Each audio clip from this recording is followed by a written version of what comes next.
morning, everyone. Now today I am going to explain you the chapter number 9 of your English language, and that is the model. To understand it better, what is the model verb? See, in your book, in page number 63, it is given chapter number 9, models. Models are the verbs used to express the mood or attitude of the speaker. They are also known as the modal auxiliary verbs. Example: can, could, will, would, shall. Modals are used to give advice, make suggestions, make a polite request, to seek or give permission, and to give inventions. The most commonly used modals are can, could, shall, should, will, would, may, might, must, ought, dare, and the need. Let's first discuss, just try to understand what exactly the modals are. Modals for you all are going to be confusing. Here we know the table I had made on the board is here. Here the verb. What is verb? The actions that we are doing is known as the verb. Verb is the action. The verb can be divided in two categories that you all know: the finite verb and the non-finite verb. Finite verbs again can be subdivided. The finite verb means that you can say the verb. Right? Finite verb again can be divided into different categories, and that is the primary auxiliary verb and the modal auxiliary verbs. Primary auxiliary verbs are the verbs like being verb, doing verb, and the having verb. These is again can be subdivided. Being verbs are like that: the is, am, are, was verb. Do verb, do, did, does. Having verb, has, have, had. Right? What the auxiliary? Auxiliary means that the helping verb.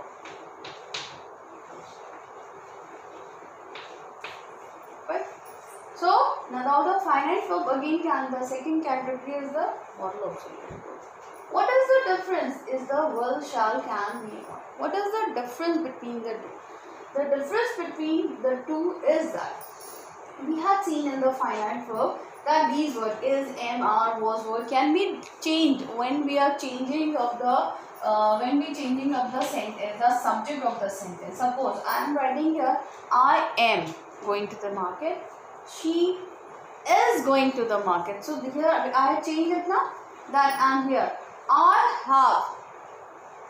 have gone to the market, and then here he has gone to the market. So here the difference is that as the subject is changing, as if it is the singular subject, then there is a difference. In the plural, then there is a difference. What is the modal auxiliary verb? The modal auxiliary verb, as I had told you, that it is the giving the advice, suggestion, polite request, and to seek the permission also. So here the modal auxiliary verb is the verb which cannot be changed when there is the change in a subject. Let's try to see with the help of the example.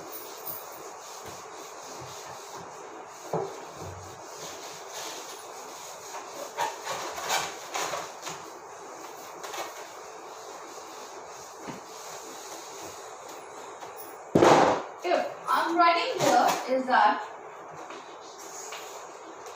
I can see the picture. Then he can also see the picture. Then they can see the picture. See, in each and every sentence, as I have changed the subject, whether it is the singular, whether it is the singular or the plural one. The word can.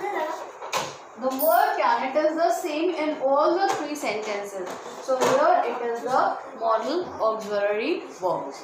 Right? So the modal auxiliary verb is the verb which is saying about the the permission, the advice, the suggestions. So, and it is remain the same when there is the other different type of the subjects are there.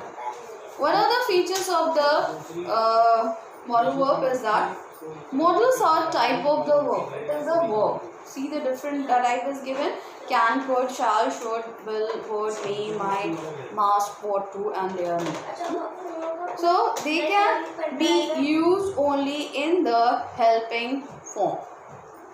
Remember that whenever it is used in a sentence, it is always coming as a helping form. Modal को auxiliary form आया है ना, modal auxiliary. Auxiliary का मतलब होता है, auxiliary itself means that the helping verb. Modal itself means that the helping verb. So it is never coming in a sentence alone, individually. Suppose I am writing here, he saw the picture. So here the word saw, it is a verb. So it is not used as a it is not the helping verb over here. It is the main verb in a sentence.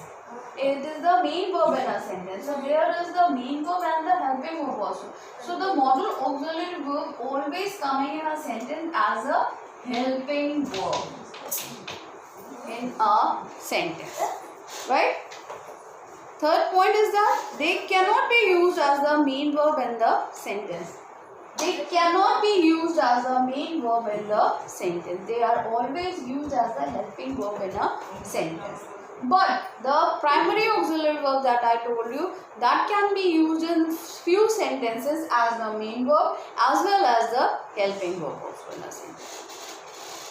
Fourth point is that modals do not change forms according to the number and the person of the subject. That I have already told you is that I had already told you that it is not changed according to the tenses. The last is that they do not have its ing or the ed form. Like I told you, the primary auxiliary verb is the doing verb, na? So the word we can use the doing, right? ing or ed form.